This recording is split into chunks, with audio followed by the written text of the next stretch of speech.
Discuss केला. आता मी सरांचं कधी ऐकलं नव्हतं, परंतु दुसऱ्यांकडून ऐकलं होतं. त्यामुळे सरांच्या विषयी खूप सुंदर असं त्यांनी 2 दिवसात सेशन घेतलं. म्हणजे आवश्यक असणाऱ्या आपल्या कामाच्या दृष्टिकोनातून ज्या ज्या बाबी होत्या त्या बाबी आपल्यामध्ये देण्याचा त्यांनी खूप छान प्रयत्न केला.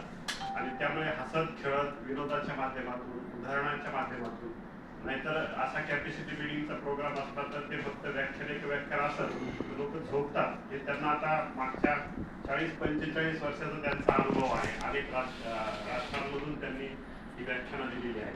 त्यामुळे त्यांच्या अनुभवाचा फायदा आपल्याला होईल. आणि इथून पुढे आपण किमान एक दिवस त्यांचा आपण एक सत्र ठेवण्याचा निश्चितच प्रयत्न करू. या विषयी सुद्धा आमची खूप चर्चा झाली, कारण सगळीकडेच एआयचा वापर होत आहे. आणि म्हणून जनशिक्षण संस्थांच्या कामाच्या बाबतीमध्ये एआयचा वापर करणं फार गरजेचं आहे.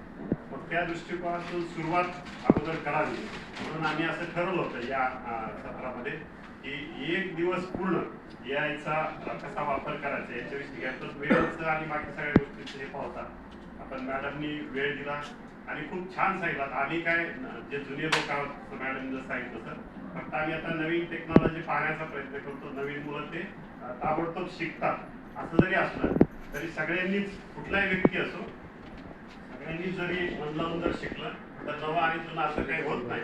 सगळेजण व्यवस्थित शिकतात. आमच्या संस्थेचे संस्थापक भारतरत्न नानाजी देशमुख हे वयाच्या 60व्या वर्षानंतर, वयाच्या 54 वर्षानंतर आधुनिक पद्धतीनं कशा पद्धतीनं काम करायचं हे आम्हाला सगळ्या कार्यकर्त्यांना ते शिकवत होते.